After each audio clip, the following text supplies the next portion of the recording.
जैसे किसी ने कृष्ण लिखा था कि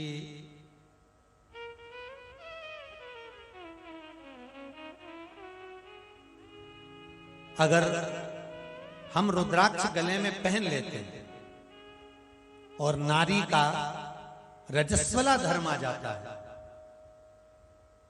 रजो धर्म का समय आ जाता है, फिर वो रुद्राक्ष हम गले में धारण कर कर रखते हैं तो वो रुद्राक्ष क्या वो बेकार हो जाता है? पहले एक बात बहुत अच्छे से समझ में, आप सन्यासी हो, जम के बोलो जरा, आप तपस्वी हो, आप साधक हो, आप उपासक हो, या आप बैरागी हो, आप एक गृहस्थी हो,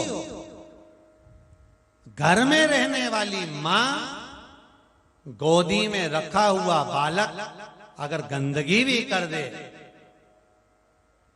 पूरे कपड़े को भी बिगाड़ दे, तो मां बच्चे का कपड़ा बदल देती है और बदल कर मां को ये जरूरी नहीं है कि उसको साड़ी बदलना, उसको कपड़े बदलना या उसको फिर नहाना।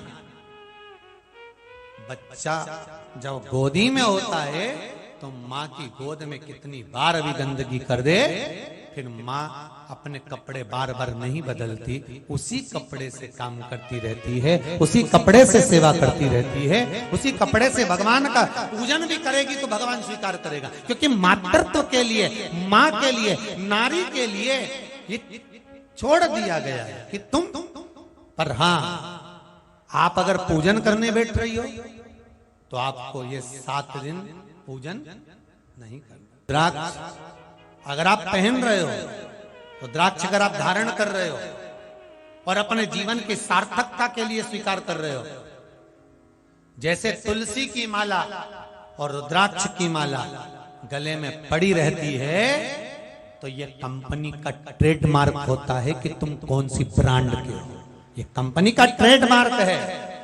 तुलसी की माला पहनकर प्राण छूट गए तो बैकुंठ चले गए, और रुद्राक्ष की माला पहनकर प्राण छूट गए तो कैलाश धाम चले गए। ये कंपनी का ट्रेडमार्क है कि तुम्हारी ब्रांड क्या है। रुद्राक्ष उतारा नहीं जाता बार बार। भगवान शिव की भक्ति करो तो जैसे बालक माता की गोद में होता है और वो गंदगी कर रहा है, कुछ कपड़ों को उसने बिगाड़ दिया, उसमें दोष नहीं है।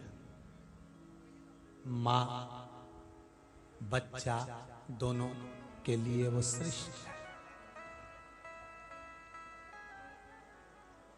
उसी तरह तुलसी की माला हो, रुद्राक्ष की माला हो, आप पहन रहे हैं गले के अंदर, आप गले में धारण कर रहे हैं, तुलसी या रुद्राक्ष धारण कर रहे हैं, तो आप शिव की भक्ति में लगे हुए हैं। ये कंपनी का ट्रेडमार्क, इसको होना चाहिए। ये कंपनी का ट्रेडमार्क है, इसको होना चाहिए। पहनो गले में, तुलसा भी पहनो और रुद्राक्ष भी।